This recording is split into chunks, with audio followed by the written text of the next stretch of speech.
Halo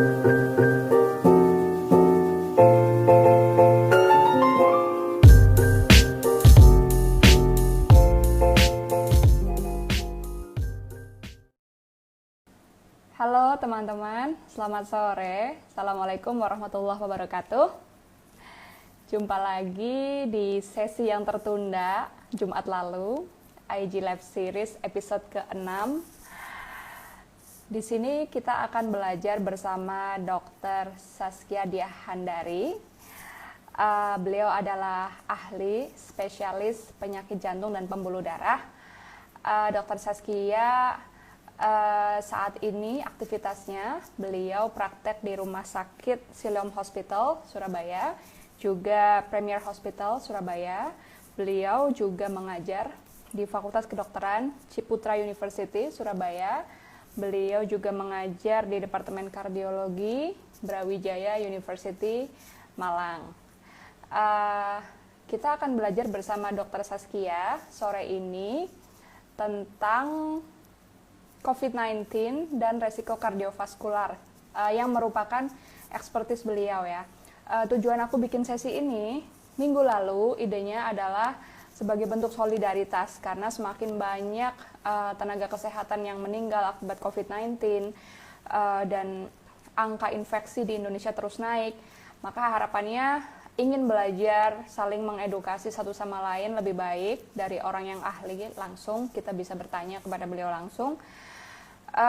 Semoga kita bisa ikut berkontribusi terhadap kesehatan masyarakat karena sangat sulit kita bisa menghentikan laju infeksi, bisa melewati krisis kesehatan ini kalau kita tidak usaha bersama-sama. Coba aku undang dulu Dr. Saskia supaya kita tidak terlalu lama ya. Assalamualaikum, selamat sore. Halo. Oke, ini sinyalnya nih. Iya, mudah-mudahan bagus ya. Ini udah Alhamdulillah. udah di tengah kota ini soalnya. Di rumah sakit mana ini, Dok, kalau boleh tahu? Ini lagi di Siloam. Oh, Siloam. Wah, itu salah satu rumah sakit paling prestis deh kayaknya di Surabaya. Ya, salah satu maksudnya soalnya kan tamunya banyak, jadi udah standar pelayanannya. Bersyukur banget ini bisa belajar langsung dari salah satu ahlinya di Surabaya lagi, salah satu epicentrum dari wabah kan di Indonesia yang relatif wow penularannya. Dr. Saskia sendiri gimana dengan kolega, dengan keluarga, sehat semua saat ini? Baik, baik, alhamdulillah. Intens ya aktivitas di rumah sakit. Tiap hari sih, tiap hari. Makanya terima kasih nih udah nyempetin, Masya Allah, thank you so much. Dok, Marlis doakan sehat ya, pokoknya, waduh Iya, serius dia mendoakan tenaga kesehatan di garis depan. Mungkin kita mulai dengan pengen denger deh, sharing Dr. Saskia yang sering bolak-balik ke ruang perawatan COVID-19, ya kan? Itu iya, ngapain aja sih kalau ke ruang COVID-19? Jadi berita COVID ini kan awalnya diduga hanya kayak infeksi paru biasa, kayak pneumonia virus. Tapi dalam perjalanan waktu semakin diketahui bahwa virus COVID ini masuknya ke dalam tubuh itu melalui reseptor ACE2. Reseptor ACE2 itu ada di berbagai macam organ tubuh. Sehingga seringkali keluhannya bukan hanya sesak, tapi misalnya nyeri perut, bidang jantung. Nah, kami di bidang kardiologi juga dikonsuli oleh sejawat paru ataupun anestesi di ruang COVID karena ditemukan masalah-masalah di jantung. Masalah di jantung itu sendiri memang bisa karena virus COVID itu, bisa karena efek samping daripada obat COVID yang diberikan, terutama golongan kloroquine dan azitromisin antibiotiknya. Bisa juga pasien itu memang sudah punya komorbid di bidang kardiovaskular dulu dan sekarang kebetulan menderita COVID juga. Oke. Ini Dok, waktu inspirasi dari pengen bertanya ke Dokter Saskia lebih banyak nih tentang COVID dan resiko kardiovaskular itu kan sebenarnya inspirasi awalnya dari artikel di Medium waktu itu. Kalau COVID-19 bukan hanya sekedar penyakit pernafasan, tetapi juga penyakit pembuluh darah yang itu menjelaskan segalanya. Kenapa banyak sekali komplikasi aneh-aneh pada pasien bergejala sedang dengan berat. Bahkan di situ disebut 40% kematian pada pasien COVID-19 itu karena komplikasi dengan kardiovaskular. Kalau dokter Saskia lihat saat ini profilnya yang dokter tanganin itu seperti apa? Banyak ya yang komplikasi dengan kardiovaskular. Penyakit pembuluh darah yang karena COVID, jadi COVID itu menyerang pembuluh darah hanya di jantung, tapi juga di pembuluh darah paru. Jadi awalnya kan kenapa kok pasien ini sudah masuk ventilator, sudah diberi alat bantu nafas, tapi masih gagal nafasnya itu belum teratasi, oksigen saturasinya, oksigen dalam tubuh itu nggak bisa naik. Ternyata virus ini menyebabkan gumpalan darah atau trombus di pembuluh darah paru juga, pembuluh darah arteri pulmonalis yang utama. Nah, bayangin kalau kita berikan dia oksigen tekanan tinggi ke paru, tapi di situ ada hambatan mekanik berupa gumpalan darah, kan juga nggak efektif. Karena itu semua penderita penyakit COVID-19 ini juga dicekkan istilahnya di dimer. Jadi untuk mengetahui gumpalan darahnya itu seberapa sih kemungkinan ada untuk individu yang kena COVID-19. Kalau di dimernya tinggi, ya berarti sudah harus kita berikan pengencer darah. Kalau di rumah itu untuk semua pasien? Enggak, kita cek di dimer dulu. Oh, oke. Cek namanya di dimer dulu. Nah, jadi kalau memang di dimer ini tinggi kan berarti ada kemungkinan gumpalan darah di pembuluh darah utama paru itu. Nah, itu kalau tinggi ya kita berikan obat pengencer darah injeksi kalau di rumah sakit, atau bisa juga oral kalau dia masih klinisnya baik dan memilih untuk isolasi mandiri di rumah. Nama kondisinya adalah emboli paru. Sedangkan itu kalau kita ngomong COVID-19 membuat gumpalan darah atau trombus di emboli paru ya. Sedangkan kalau COVID-19 membuat masalah di jantung atau di pembuluh darah arteri koronaria, itu memang bisa menyebabkan serangan jantung. Serangan jantung di COVID-19 yang menyangkut pembuluh darah koroner, ini tipenya adalah myocardial infarct yang tipe 2. Jadi itu menyebabkan keseimbangan oksigen di pembuluh darah koroner ini berkurang. Jadi kematiannya seringkali karena itu imbalance oksigen demand sama oksigen supply. Bukan kayak serangan jantung yang biasanya yang myocardial infarction tipe 1 yang plaknya pecah akhirnya menyumbat di pembuluh darah koroner, itu bukan. Ada mekanisme lain. Selain itu, kalau di bidang jantung, virus COVID ini bukan hanya menyerang ke pembuluh darah koroner aja, tapi juga ke jantung secara langsung. Jadi infeksinya ini selain di paru juga bisa infeksinya ke otot jantung langsung atau istilahnya myokarditis. Fungsi pompa jantungnya langsung ngedrop. Jadi jantungnya menjadi, kalau istilah awam itu bilang jantungnya menjadi lemah. Fungsi pompa jantungnya ngedrop seketika. Nah, itu tentunya perlu perawatan yang sangat intensif, antara lain dengan memberikan obat-obatan untuk menaikkan tekanan darah, memperbaiki fungsi pompa jantung, dan sebagainya. Dok, iya, itu tadi kompleks banget ya. Meskipun pasien itu tanpa komorbid sebelumnya, artinya dia nggak punya jantung koroner, nggak punya masalah jantung, bisa terjadi seperti itu. Iya, tadi mau nanya, ini resiko-resiko berat ini apakah hanya untuk yang komorbid atau yang udah tua, atau anak muda misalnya milenial nih nggak ada penyakit apapun, tiba-tiba ketika kena COVID, apakah dia berpotensi mengalami itu tadi semua yang dokter Saskia ceritain? Iya. Itu orang tanpa komorbid bisa mengalami seperti itu.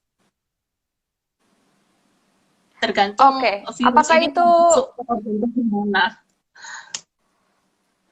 apakah itu sedikit banyak menjelaskan kematian pada pasien-pasien muda yang sehat gitu, yang tidak ada komorbid, Dok? Salah satunya iya. Salah satunya iya. Selain masalah. Pak, sinyalnya kayaknya mulai lagi nih. Ini udah di pusat kota loh.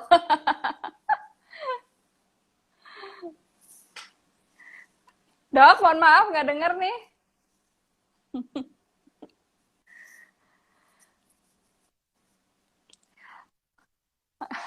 Oke, lumayan. Dok, apakah ada suatu ukuran atau tanda-tanda kalau orang sehat aja? Jadi penyakitnya ini kan random ya, Dok ya? Random banget kan dia, nggak bisa ditebak. Halo? Iya, iya, Ya, udah random. jelas. Udah jelas. Oke. Aku bingung aku Nah, tadi. Ini mana cari ininya apa wifi-nya udah beres lagi. Oke. Jadi kematian-kematian di usia muda memang bisa karena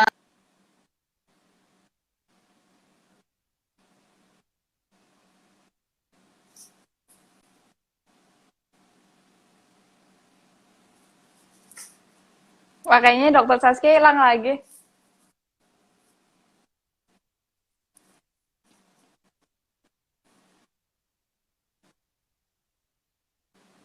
Oh ya, gimana tuh happy hypoxia, Dok?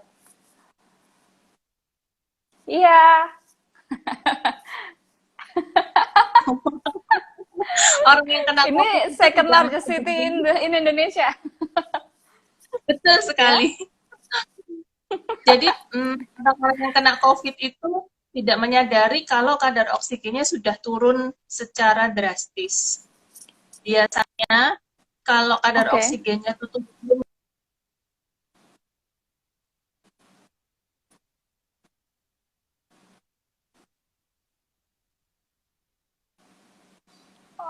Oke, iya.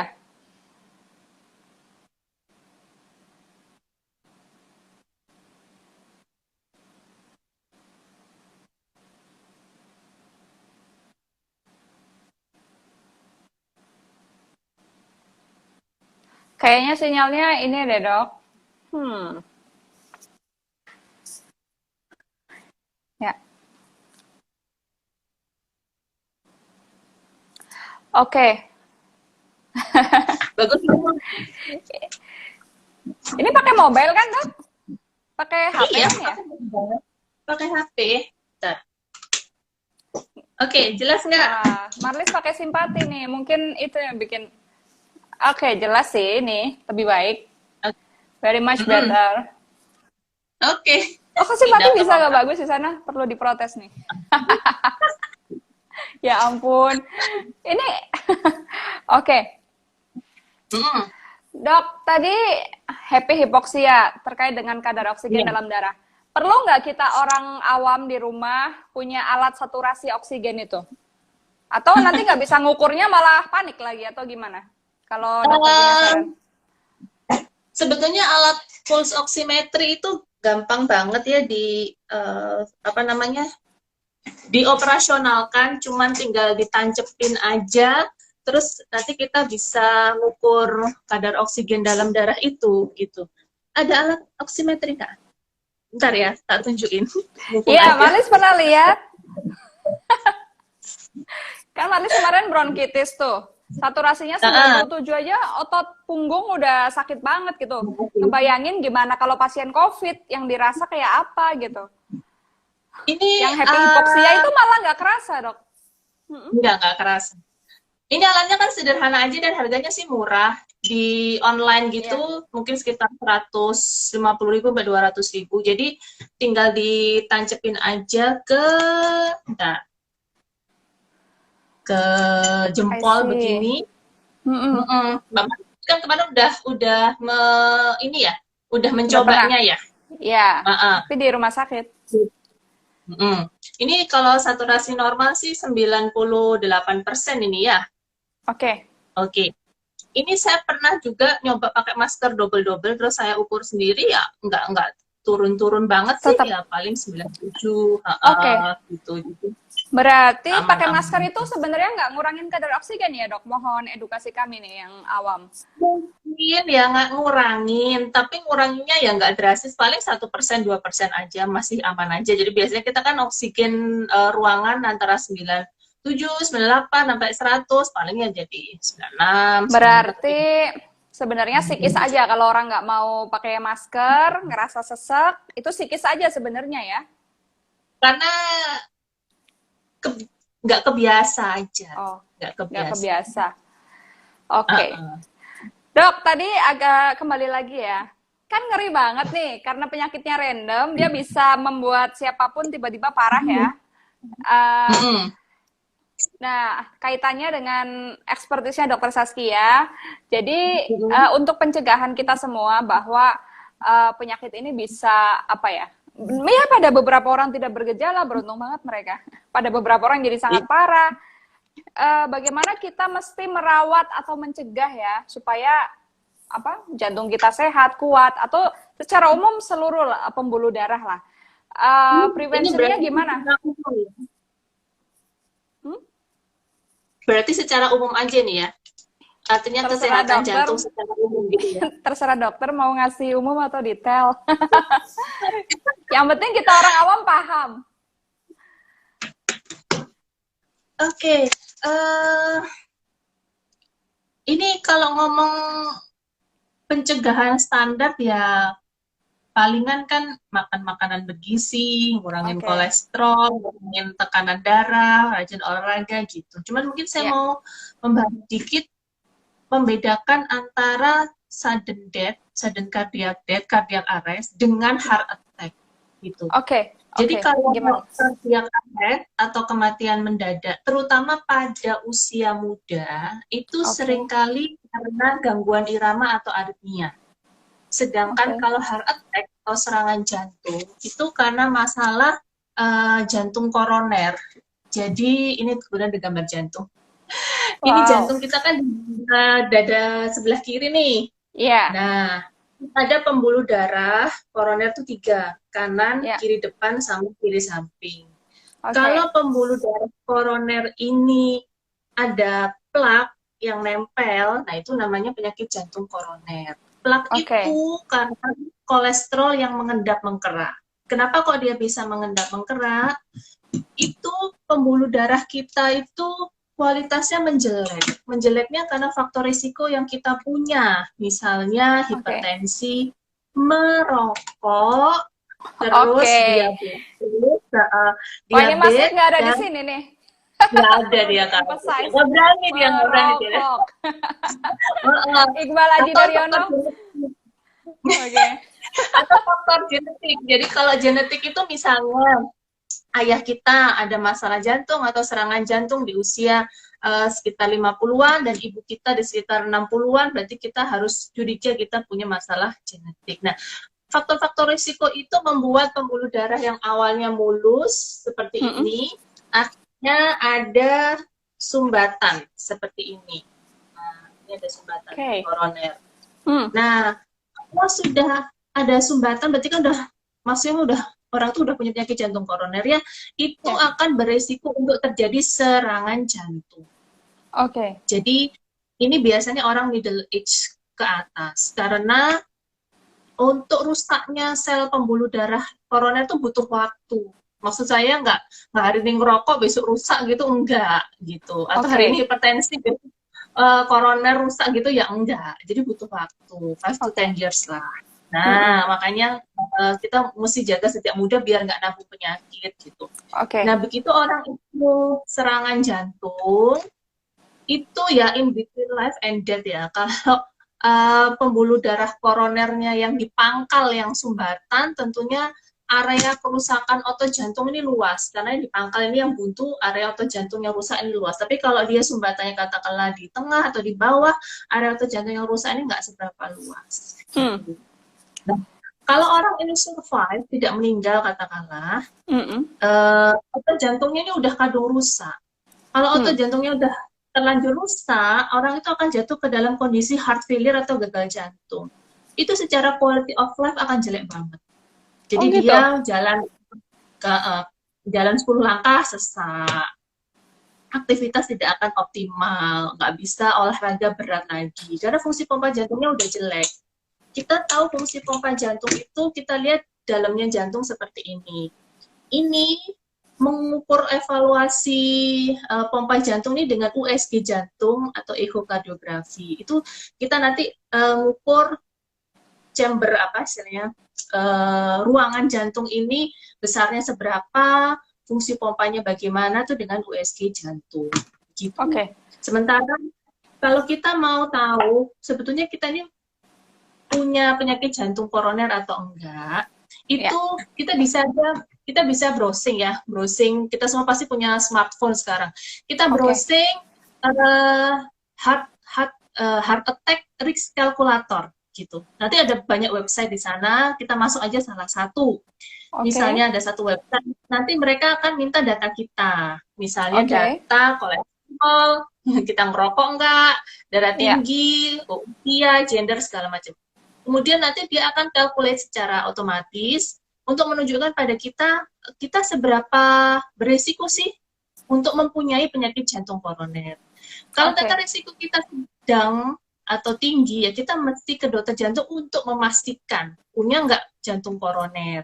Oke. Nah, cara memastikannya ada bermacam-macam. Ada pemeriksaan fungsi, ada pemeriksaan anatomi. Kalau pemeriksaan fungsi itu dengan treadmill test. Ini kebetulan karena saya di rumah sakit, saya nunjukin sekalian ya. Alat Oke. treadmill test, alat treadmill test itu seperti ini. Jadi nanti pasien akan berjalan sambil direkam aliran listrik jantung untuk dilihat tekanan darah, gangguan irama, dan tanda otot jantung kekurangan oksigen. Kalau Oke. memang misalnya di treadmill ada kecurigaan, kita bisa lanjutkan dengan pemeriksaan anatomi. Pemeriksaan anatomi itu tadi kita udah tahu pembuluh darah koroner itu di luarnya jantung seperti ini.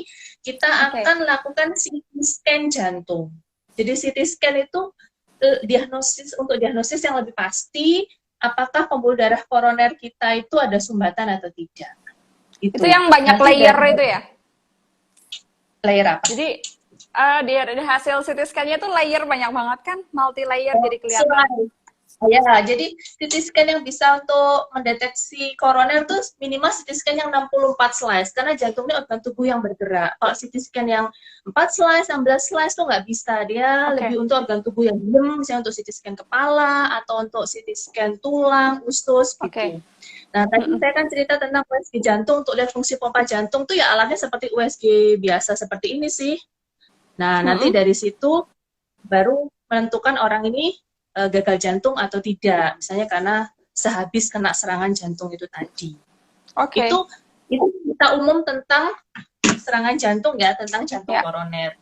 Kalau yang tentang cardiac arrest atau henti jantung mendadak, kan kita tahu Oke. nih selama ini ada artis-artis yang tahu-tahu meninggal mendadak padahal dia Oh terkenal iya. kayak hidup sehat, Gaya dia hidup hidup sehat kan, sehat. dia Iya, iya, iya, olahraga, iya. dia Ashraf Sinclair makan dan iya. teratur, dia Bener. nggak apa, pokoknya jaga banget lah makanan Sehat gitu. banget lah pokoknya. Ceknya juga pasti tiap Mm-mm. tahun loh itu dok. Kayaknya apa rajin rutin check up juga gitu. Iya, cuman kalau check up yang umum itu kan paling laboratorium gitu, terus Mm-mm. mungkin nambah EKG, foto ronsen. Nah, Oke.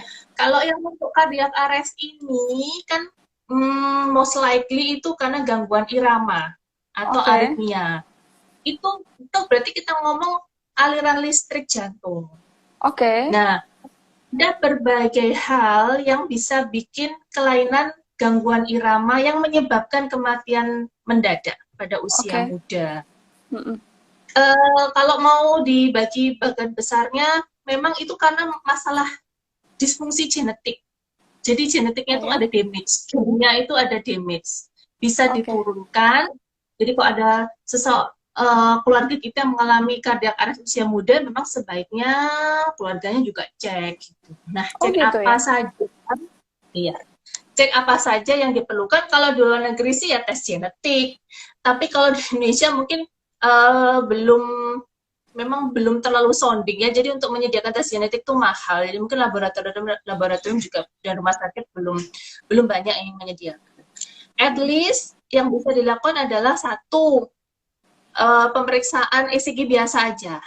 Jadi kalau treadmill itu adalah ECG atau rekam listrik jantung dengan diberi pembebanan, orangnya berjalan hingga berlari. Kalau EKG biasa ya EKG biasa gitu. Nah dari situ kadang-kadang loh, yang nggak selalu, EKG itu kayak gini, yang aliran listrik ini. Oke. Kadang kita bisa lihat masalah kelainan genetik yang muncul di EKG itu yang potensi untuk bikin cardiac arrest. Kadang ya enggak. Kadang penelusuran lebih detail dengan elektrofisiologi study. Elektrofisiologi study itu kateterisasi jantung juga.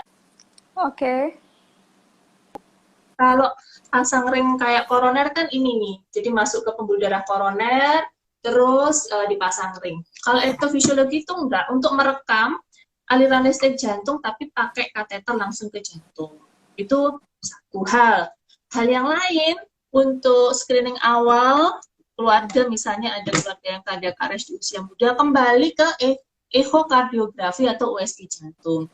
Beberapa kondisi bikin otot jantung ini menebal secara tidak wajar.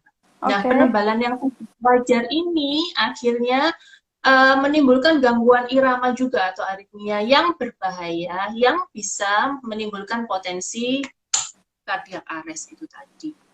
Jadi kita perlu membedakan antara cardiac arrest dan heart attack. Kalau cardiac arrest atau henti jantung itu biasanya pada usia muda. Kalau heart attack itu kita ngomong koroner, ada faktor-faktor risiko koroner yang kita tabung dari tahun ke tahun dan pada akhirnya menagih janji tabungan itu menimbulkan serangan jantung. Jadi serangan jantung itu sebenarnya relatif bisa diprediksi, tapi kalau cardiac arrest tadi ya udah gimana ya? Iya. Agak sulit. Pasrah aja sama Tuhan. Gimana ya? Kan sudah melakukan semua langkah pencegahan dengan baik, gaya hidup sehat, tidak merokok. Betul, betul. Iya kan? Kadang-kadang masih dikasih sign sama Tuhan itu dengan berulang kali pingsan. Gitu ya? Gitu, pingsan. Ya, berulang kali pingsan. Nah, itu seringkali datang ke dokter syaraf dahulu. Karena pingsan sering dikorelasikan dengan masalah brain. Nah, atau kejang. Pasien itu datang dengan kejang, pasti ke dokter syaraf dulu, bukan ke dokter jantung. Nanti setelah di roll out sama dokter syaraf, biasanya memang akan dikonsulkan ke jantung untuk dievaluasi masalah gangguan irama ini. Karena orang cardiac arrest itu juga nggak sekali cardiac arrest langsung meninggal gitu, nggak. Kadang tuh cardiac arrest terus dia bisa kayak hidup lagi. Jadi henti jantung sesaat, sesaat bisa hidup lagi. Jadi kalau jantung itu jadi gangguan irama ya, jadi jantung kan pompanya kan harusnya ritmis. Ini kan kayak dia menggelepar gitu, otomatis orangnya sinkop atau kejang, terus nanti dia bisa awake lagi. Nah itu terus kita akan melakukan penelusuran untuk menyingkirkan cardiac arrest. Ya kenapa? Oke, jadi tahu nih. Dok, ada pertanyaan lain nih. Nggak tahu directly correlated atau enggak, tapi ini nih, anak-anak muda sekarang nih banyak menabung trigliserid. Boleh sharing, Dok, trigliserid ini bagaimana? Ke jantung, ke kesehatan? Sebetulnya kalau secara guideline Eropa maupun Amerika, yang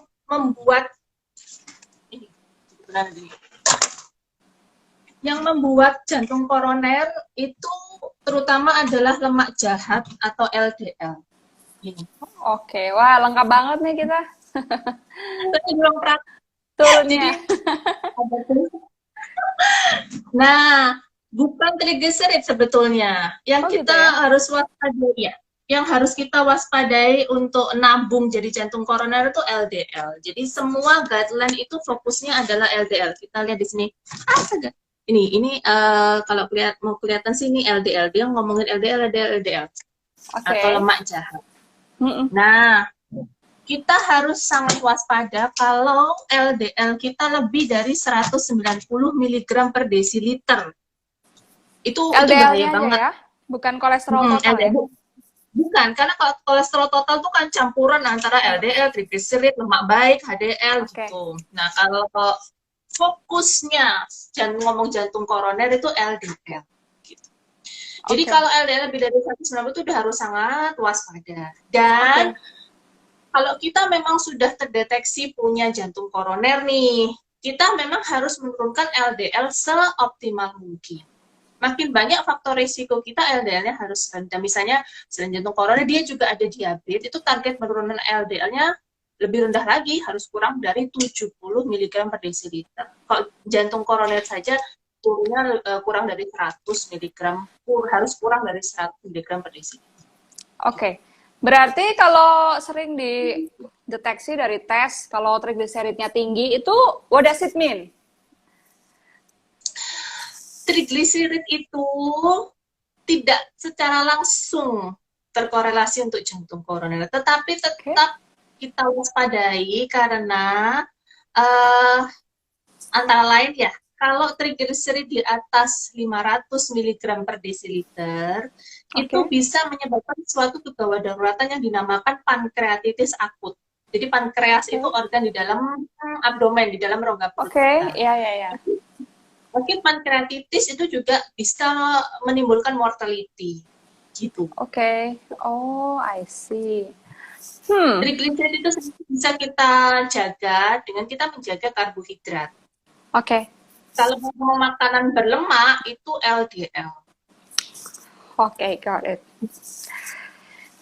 Dok, mungkin mohon sharing insight untuk ada nggak sih pencegahan jantung koroner atau penyakit jantung in general apapun itu across ages, beda usia, beda generasi, beda perawatan atau apa yang harus dijaga? Misalnya biasanya yang nonton ini sih milenial sama Gen Z sih. Tapi ada juga beberapa baby boomer yang tertarik join gitu. Nah, supaya semua Baby boomer dapat itu manfaat. kelahiran 60-an ya? Baby boomer itu kalau nggak salah 56 tahun ke atas umurnya, kalau sekarang. Oke. Okay. Kalau generasi X itu 40 tahun ke atas, generasi Y milenial itu sekitar 25 tahun ke atas sampai 40, Gen Z itu 25 ke bawah. Oke, balik ya.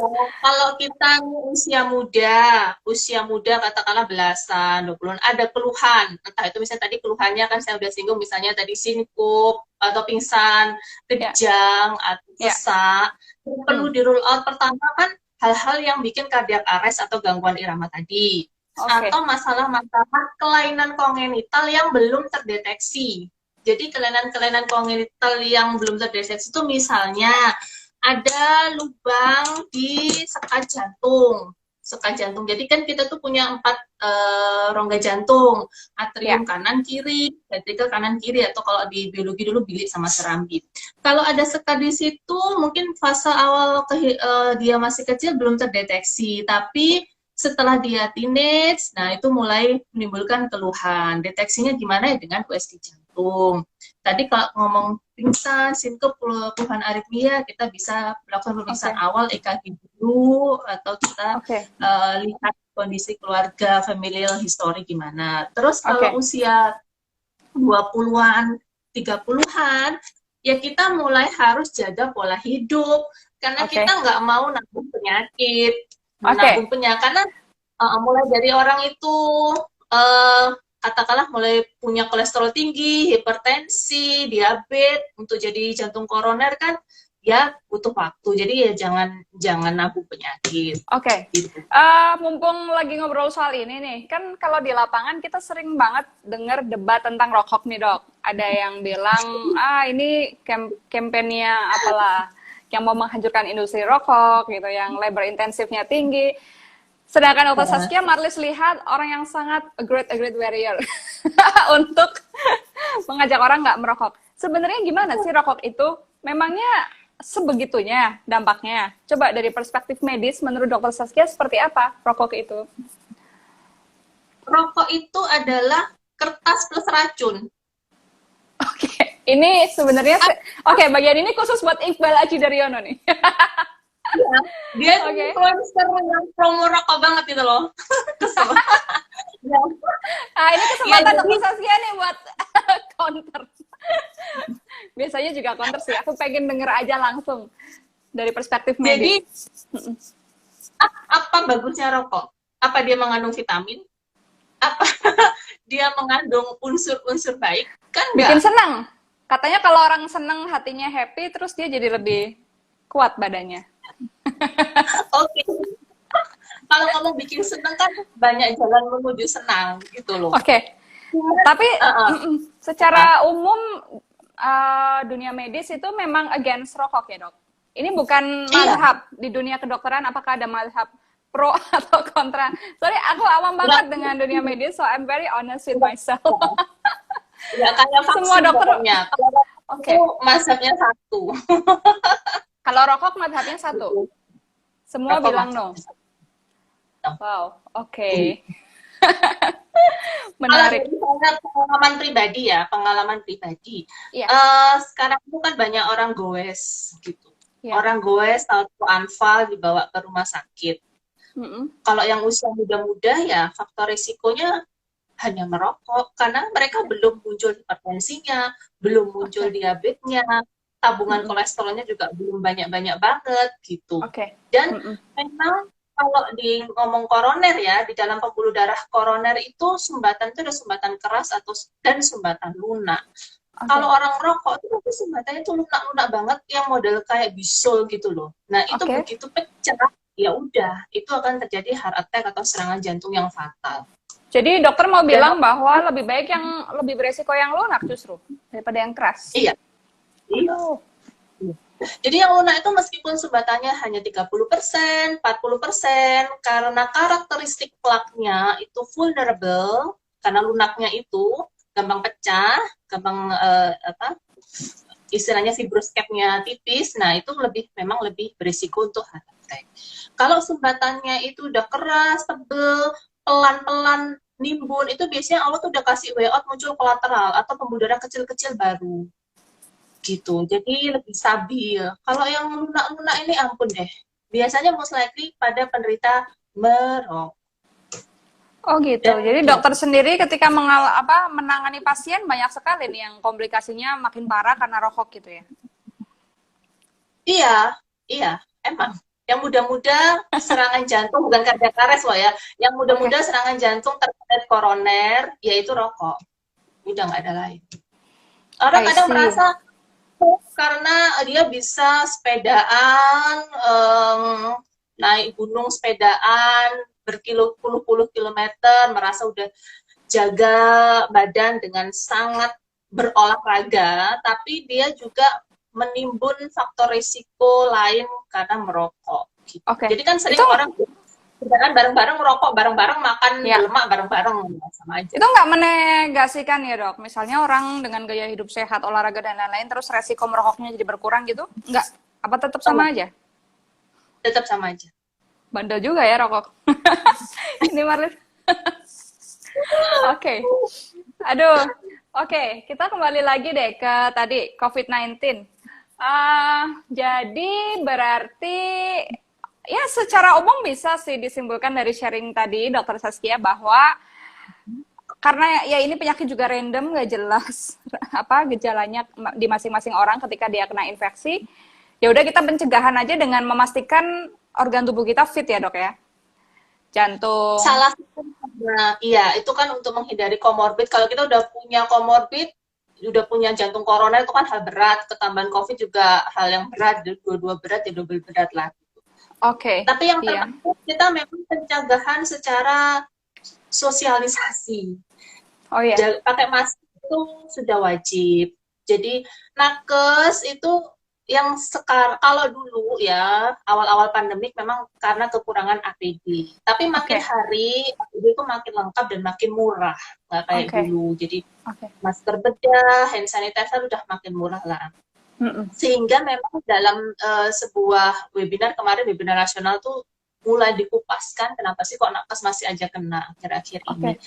Mm-mm. Antara lain pada kondisi makan bersama di rumah sakit. Makanya saya paling Oke. cerewet sama perawat-perawat saya Oke. kalau udah makan bersama, Kan mereka pasti karena buka masker, makan bersama, Ya, merasa bahwa nakes yang lain tuh aman. Padahal kan belum oke. tentu, siapa tahu Iya. mereka carrier gitu. Mm-mm.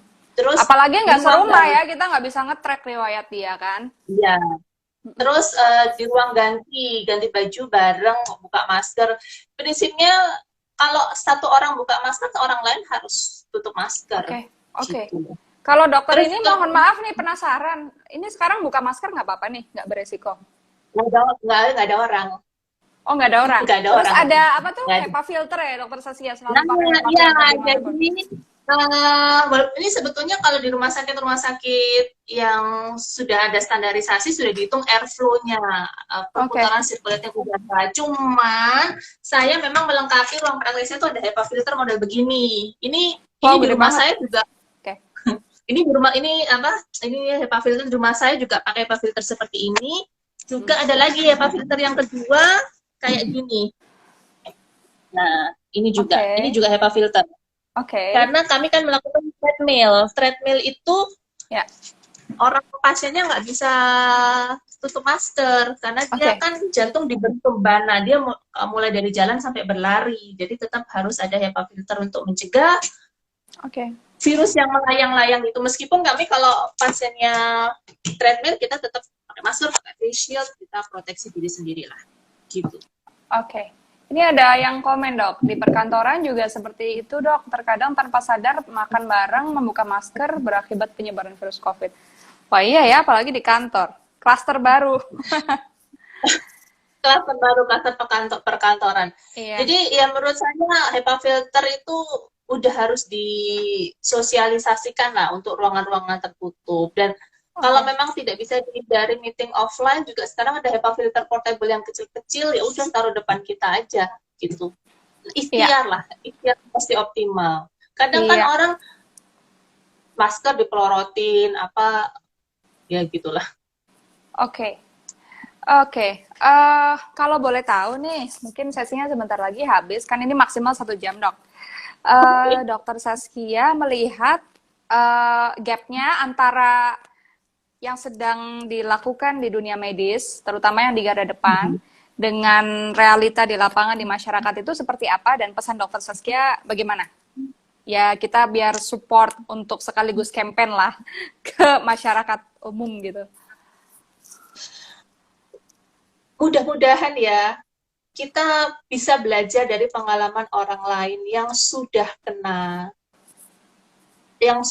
COVID ini, keluarga-keluarga yang sudah kehilangan anggota keluarganya karena COVID ini. Kita nggak perlu mengalami seperti mereka untuk percaya bahwa melindungi diri sendiri dan orang lain itu sifatnya wajib. Kadang kan, kita nggak usah takut sama COVID, kayak nggak percaya sama Tuhan aja. Gitu. Oke, Oke. tidak semua orang dalam posisi kedekatan sama Tuhan itu seperti orang itu gitu loh. Istilahnya makomnya itu dia mungkin udah makom makrifat, sedangkan sementara Oh kita yang ya, awam ini kan masih masih makom syariat yang kita harus menerapkan protokol kesehatan sesuai dengan sains gitu. ya. Terus ya yang penting kita harus selalu merasa kita ini jangan sampai mencelakakan orang lain. Karena Ya, andai kata kita sehat, oke, nggak apa-apa, 90% penderita COVID itu sembuh sendiri. sembuh. Betul. Emang iya, tapi yang 10% ini akan menjadi fatal juga kalau Ya. tidak ditreat dengan baik. Kalau Dan kita yang 10% ini random ya, Dok? 10% ini iya, random, bisa siapa iya, aja. segala komorbid dan tanpa komorbid. Kalau kita menderita COVID dan kita tidak bergejala, tapi kita menularkan kepada orang lain, yang kebetulan orang lain itu adalah tulang punggung keluarga untuk bekerja, Ya, dan dia tidak dalam kondisi imunitas yang baik, dia menjadi sakit, sakit yang perlu ya. hospitalisasi. Apakah kita tidak merasa berdosa? Tidak adakah dosa jariah untuk itu kita mencelakakan orang lain? Oke, dia dirawat, dia tidak meninggal, dia survive, dia hidup. Penderita COVID yang survive, yang post hospitalisasi, itu 30% tetap akan ada sequelae di depannya. entah itu jaringan parunya sudah menjadi rusak atau Oke. organ tubuh yang lain menjadi rusak juga. Jadi irreversible gitu ya, Dok? Nggak Beberapa bisa balik kondisi iya, lagi? beberapa Aneh ya? kondisi iya. Ini virus Kalau di macam luar apa negeri sih? sih, kalau di luar negeri sih enak, bisa lang transplant, ganti transplant paru. Kalau di Indonesia kan transplant paru belum bisa. Kita sementara di Indonesia hanya bisa transplant ginjal dan transplant liver. Kalau transplant jantung paru belum bisa. Oke. Ini cukup challenging ya, Dok? Apa virusnya di pengalaman dunia kedokteran? Kan banyak sekali virus Betul, ya yang menginfeksi orang. Uniknya apa sih karena itu COVID ini karena itu dari jadi perspektif pandemi. iya, jadi pandemi. Kompleks banget ya, Iya, Dok? jadi uniknya virus ini dia cepat menyebar dan apa ya? Kita tidak bisa prediksi komplikasi apa yang akan dia timbulkan karena ya bisa berubah-berubah, dia bisa menyerang berbagai organ tubuh karena dia cepat menyebar, itu makanya jadi pandemik gitu. Kalau demam Oke. berdarah kan kita tahu memutus mata rantainya, kita lakukan fogging rutin gitu, selesai. Tapi kalau Oke. ini kan tidak. Kalau flu biasa itu juga seasonal, tapi kalau COVID ini dia tidak tergantung season Iya, gitu. walaupun musim panas dia tetap ada ya, Dok ya? Ajaib Ada, bener. ada. Oke. Dunia kesehatan kalau boleh tahu, Dok, prepare for apa ya? Berapa lama gitu? Expect pandemi ini sampai terkendali? Ya, Kurang lebih. mudah-mudahan sih vaksinnya ini efektif dan tidak ada efek samping yang bermakna. Dan ini dunia lagi berlomba-lomba untuk membuat vaksin yang efektif. Kalau seseorang itu berharap dengan herd immunity ya, itu kalau menurut saya orang itu, maaf ya, tanda kutip, dia Oke. kesehatan dari orang lain tanpa dia itu mau berusaha. Herd Mm-mm. immunity bisa dicapai kalau kan di atas 80% orang mempunyai kekebalan terhadap virus. Dia nggak mau berusaha, dia nggak mau mempunyai menciptakan kekebalan itu di dirinya sendiri. Dia dari Ya, orang lain, kamu kebal ya, kamu kebal ya, kamu kebal ya, aku akan baik-baik saja. Kan nggak bisa gitu. Itu kan orang yang sangat selfish dan egois. which is just as, apa ya, mengerikan sih kayak di Indonesia ini kan kurang lebih 270 juta jiwa kalau harus dengan herd Gitu. immunity akan masif Berapa kan levelnya? angka Dan kematiannya. Iya. ya, IgG artinya kekebalan didapat setelah orang itu terinfeksi COVID itu bertahan paling lama 3 bulan saja. Ternyata. Gitu. Which is ya nggak signifikan dong ya. Iya, Ini jadi orang yang mau donor plasma konvalesen itu kan orang post COVID dideteksi IgG-nya kalau lebih dari sepertiga 20, artinya dia masih punya imunitas, baru dia bisa donorkan ke orang yang sedang menderita COVID. Itu ternyata oke. nggak semua orang yang habis kena COVID itu imunoglobulin G-nya masih ada. Jadi ya Oke. kita tidak bisa terlalu berharap dengan Oke. herd immunity. Oke. Jadi intinya memang penyakit ini karena penyakit baru juga dan ternyata lebih kompleks dari banyak virus lain yang pernah muncul gitu ya. Kita benar-benar harus update terus ya, Dok ya, untuk dapat pemahaman yang presisi ya. Sehingga Tidak, pencegahannya juga proper. iya.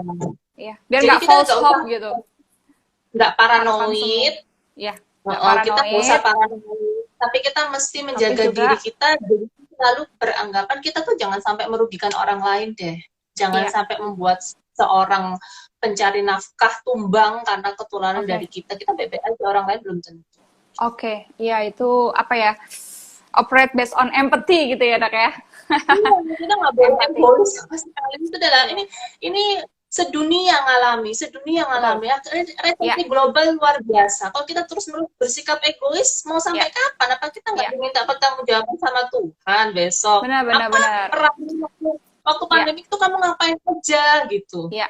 Ya, banyak mungkin teman-teman kita yang masih ignoran menganggap COVID ini hoax dan ya tadi seperti kata Dokter Saskia, ini seluruh dunia terdampak gitu. Pemerintah mana yang mau bikin hoax COVID-19 dengan ongkos yang sedemikian besar gitu, sangat tidak strategis gitu ya. Ya, semoga kita bisa terus mengedukasi diri kita. Ini kita menavigasi pandemi yang sekali seumur hidup ya, Dok.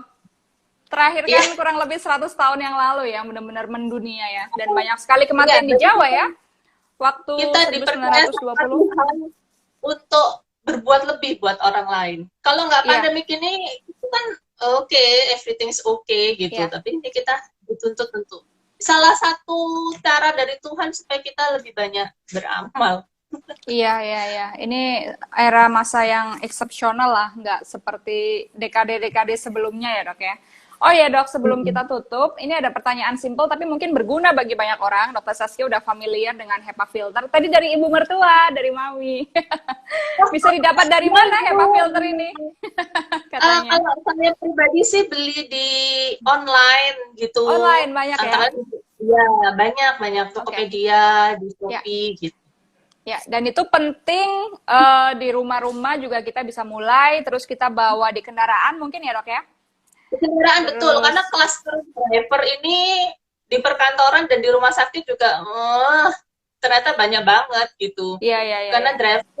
driver nggak pakai masker masuk ke mobil, Ya. apa ketularan. Oke, thank you so much. Ada hal lain yang mau dokter sampaikan yang mungkin penting dan belum kita cover sebelum Em, kita tutup? kalau Ya, kalau prinsip standar pakai masker, jaga jarak, jaga kebersihan itu kita semua Ya, sudah tahu ya. ya. Terus yang seperti Mbak Mari tadi bilang, yang perlu adalah menjaga empati kita.